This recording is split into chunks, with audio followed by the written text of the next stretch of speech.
Hi good morning ඔයාලා හැමෝටම ඔනිතින් මම මගේ පළවෙනි බ්ලොග් එක මෙන්න මේ විදිහට තමයි පටන් ගන්න හිතුවේ. ඉතින් මම මගේ පළවෙනි බ්ලොග් එක දාන්න හිතුවේ මෙන්න මේත් එක්ක මම යන ආතල් ට්‍රිප් එකක්. වෙලා උදේ 8ට 9ට වගේ ඇති අපි යන්න හිතුවේ නම් ලොකු අම්ම කියපු විදිහට නම් 7ට උඩ අපි යනකොට වෙලාව 7-8 වගේ වුණා.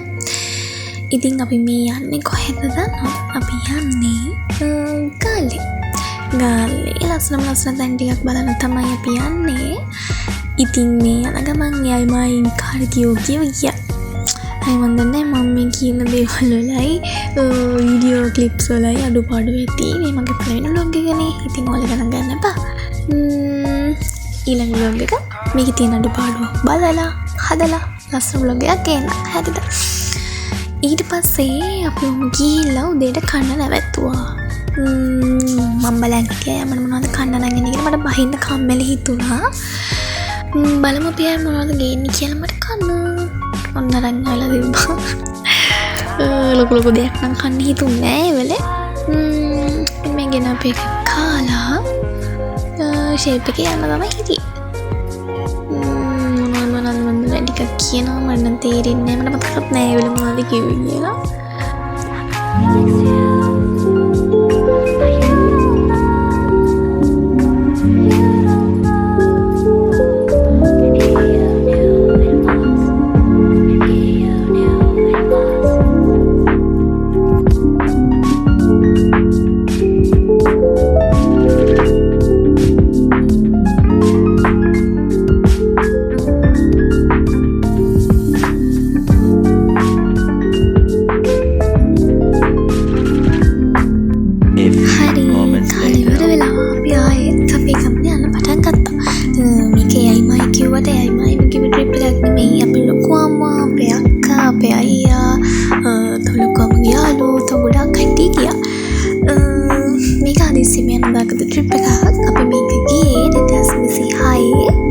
පෙබරවාරි 4 වෙනිදා හරියටම නිදහස් දවසේ.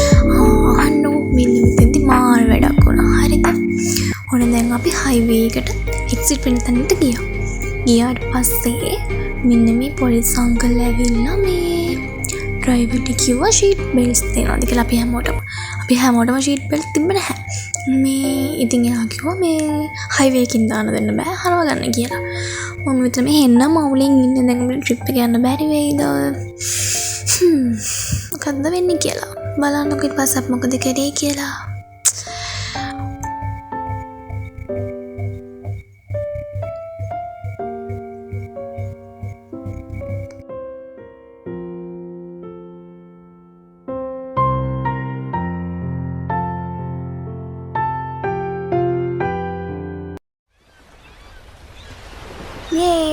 ඔන්න අපි වට වන්දනා ගිහිල්ලා අන්තිමට මේ ලස්සන මුහුද පේන තැනකට ආවා.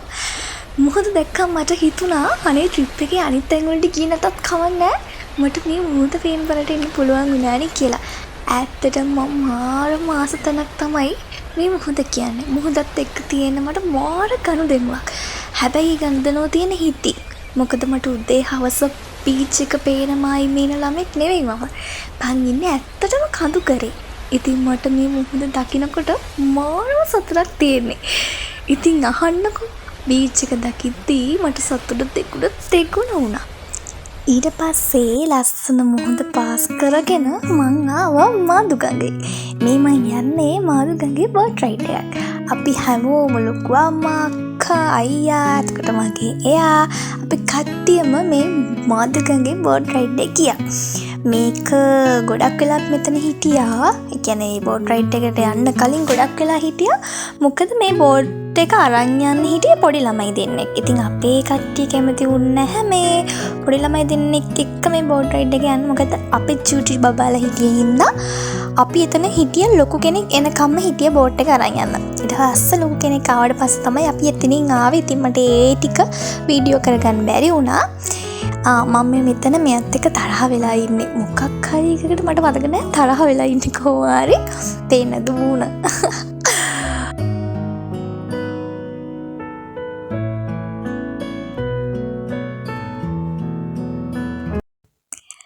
ඇත්තටම මේ මාදුගඟ කියන්නේ හරිම ලස්සන තැනක්. ඔයාලා අනිවාර්යෙන් ගහලා එනවා නම් මේ මාදුගඟේ බෝට් රයිඩ් එක ගැන අමතක කරන්නම එපා. මේ මාදුගඟේ තියෙනවලු ලස්සන දූපත් ගොඩාරියක්. අපි ওই දූපත් ඔක්කොටම නම් ගියේ නෑ. අපි ගියේ දූපත් දෙකකට විතර වගේ තමයි ගියේ. මොකද අපිට ටයිම් අද වුණානේ. මේ මාදුගඟ මාඩම ලස්සනයි. ඇත්තටම තමන් ආදරය කරන තමන්ගේ පවුලේ අයත් එක්ක මේ වගේ නිදහස් ගමනක් යන්න මම හිතන්නේ කෙනෙක්ට වාසනාව තියෙන්න ඕනේ.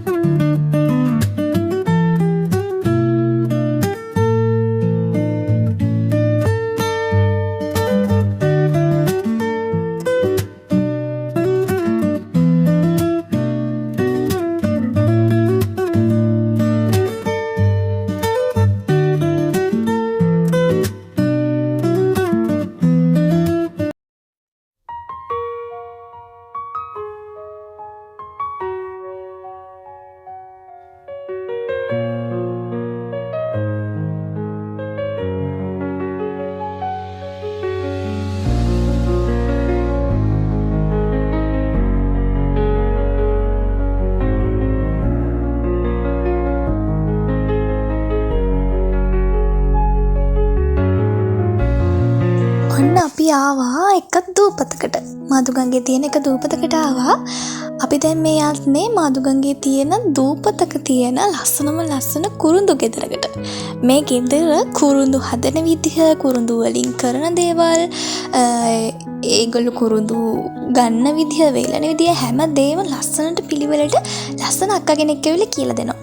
මේ ගෙදරත් මාරම ලස්සනයි. එයාලා අපිට කියපු ගම වාඩි වෙන්න කියලා අපිට කුරුඳු තේ එකක් දුන්නා. මම පළවෙනි වතාවට කුරුඳු තේ එක බිව්වේ. මේ කුරුඳු තේ වලින් මේ අපේ බඩ එහෙම අඩු වෙනවලු. ඒ කියන්නේ බඩ තෙල් ඉවත් කරනවලු ඇඟේ තියෙන. මම කියන්න ඕනේ මෙතන අක්කා කෙනෙක් ලස්සන විස්තරයක් කරනවා. ඔයාලා බලන්නකෝ ඉස්සරහට. මමත් ඉතින් පොඩි ඇක්ෂන් පාරක් දානවා.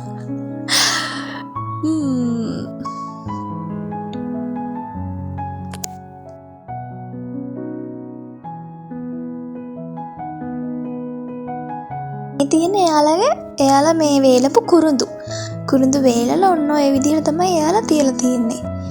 බලන්නකෝ. හරිම ලස්සනයි. ඒ වගේ මේ කුරුඳු මාර සුවඳයි වගේම හලෝ මේ අපි අර ගෙදරදී පාවිච්චි කරන කුරුඳු නිකන් කෑවම මෙච්චර ලොකු සැරක් නෑනේ.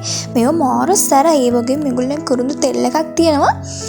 ඒකත් මාරම සැරයි ඔළුවේ ගහවම. 85ක්ම සනාථ කරලා තියෙනවා. ලංකාවේ තමයි හොඳම කුරුඳු තියෙන්නේ කියලා. ඔව්. ආසියා සිනමෙන් එක ඒක පොඩ්ඩක් අර අමගහේ පොත්ත වගේ ගොඩක් ගණකම. ඉතින් අපි ලංකාවේ තියෙන කුරුඳු ගණකම අඩුයි. අනිත් එක තමයි දුමුරු පාට. ඔය ටික මම නම්බුවා. ඔව්.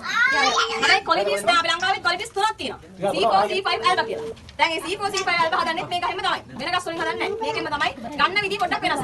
අර දැන් මම මේක රවුමටම ගලවුවා. ඇල්බා එකට මෙහෙම රවුමට ගලවන්නේ. දෙකට පළලා තමයි. ඒක හදන්නේ පෙන්සිල් සයිස් එකට. ඉතින් අර C4 C5 හදන්නේ අපි මේ විදිහට. මෙන්න මෙතනදී මට පොඩි බඩක් හම්බුණා. මේ ඇවිල්ලා ළමයි නළලින්දක් හරිද? මේ නළලින් වලින් වතුර ගන්න ඇති. අනේ ඇත්තටම මේ මම මීට කලින් නළලින්දකින් ඔන්නම වතුර ගන්න තිබ්බේ නෑ. හරිද? ඉතින් මම මේ ඇත්තට මේක 3-4 පාරක් කරාම තමයි වතුර එන්නේ. මේ මං ඉතින් මේ එක් කරනවා. මට ඉතින් ඔය වගේ මොන හරි දෙයක් දැක්කොත් එහෙම එක් කරන කාන් ඉවසිල්ලක් නෑ. ඔක්කරගෙන කොට අක්කත් මගේ සපෝට් එකට ආවා. බලන්නකො අපි දෙන්නත් එක්ක මේකෙන් වතුර ගන්නවා.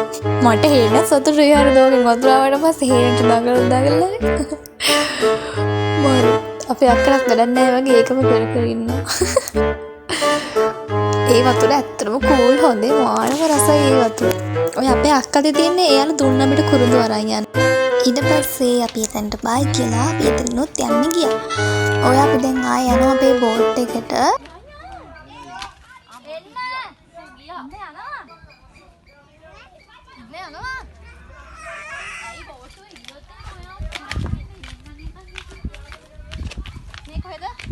මේ මාදු නෙවෙයි.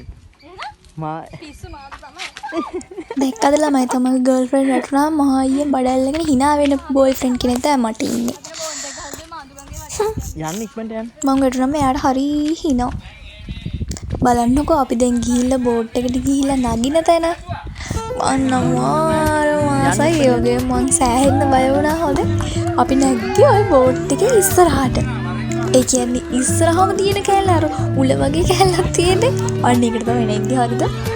බලන්නකො මම වැඩ දාලා. එන ෂෝ ටිකක් දාලා නන්නවා. බලන්නකො. මෙන්න මෙතනට තමයි මම යද්දි ආවේ. මාරම ෂෝක් හොඳේ මෙතන යද්දි. ඒ වගේ මට සෑහෙන බය වෙන බලන්නකො කෑ ගහනවා.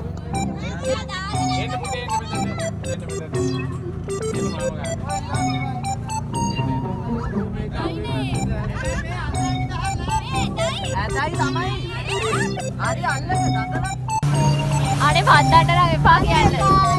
පද්දන්න එපා මම කයයි.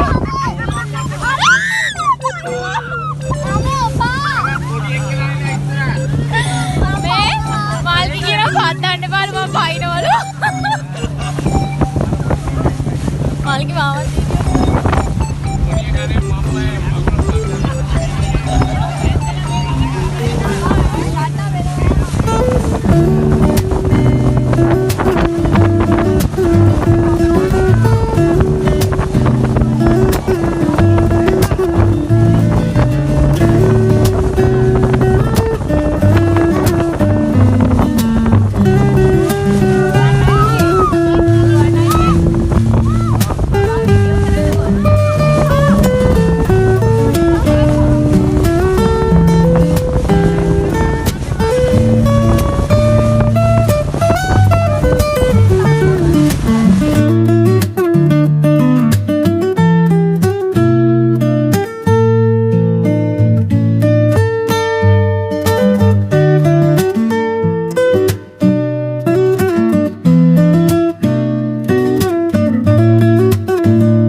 එකට මේක නම් මාරම ලස්සනයි. අපි බීච් එකට එනකොට හවස 4-5ට විතර ඇති. ඇත්තටම ඉර බැහැගෙන යන වෙලාවට බීච් එක ළඟ ඉන්න මම පුදුම තරම් ආසයි. මාරම හැඟීමක් ඒ වෙලාවට දැනෙන්නේ. අපි ආවේ බීච් එකට ඇත්තටම සෙල්ලම් කරලා බෝල ගහලා එහෙම යන්න. අපි මෙතන කෑම කෑවා. මට ඒ ටිකේ වීඩියෝ ක්ලිප්ස් ගන්න බැරි වුණා. මට බීච් එක ගාවට ආවම අනේ පුදුම විදිහට ඒක දැනෙන්නේ. මන් දන්නේ ඇයි කියලා. මට ඕනි තරම් වෙලා බීච් එකේ ඉන්න පුළුවන්. බලන්න මෙතන මේ ඉර පේන විදිහ ළමයි මේ ඇස් දෙකට පේන තරම් මේ වීඩියෝ වලට පේන්නේ නැහැ. මේ බලන්න බూరు පැටියෙ පියාවනවා. මේ මෙතනත් මාරම ලස්සනයි. මේ ටයර් එකේ යනකොට මාරම හැඟීමක් දැනෙන්නේ. අපි නිකන් මුහුද උඩින් පියාවගෙන යනවා වගේ. මේ ඌරු පැටිය නම් අනේ වන්දා. මට බය හිතුණා මෙයා මේක එල්ලෙදි පොල් ගහක මේක බැඳලාදී ලෝක කඩංගටේ කියලා ළමයි.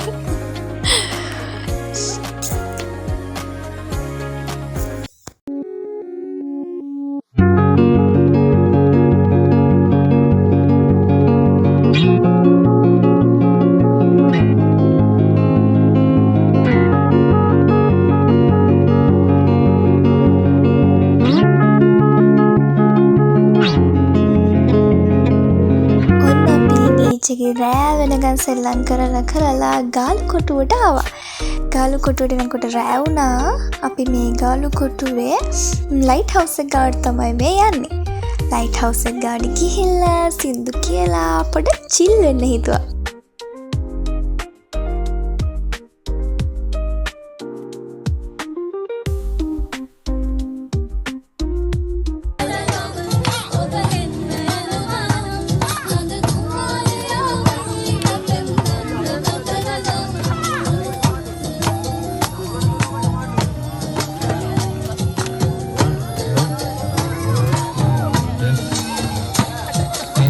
අපි මෙතන සින්දු කියලා සින්දු දාලා අපි මෙතන කට්ටියත් එක්ක නැටුවා.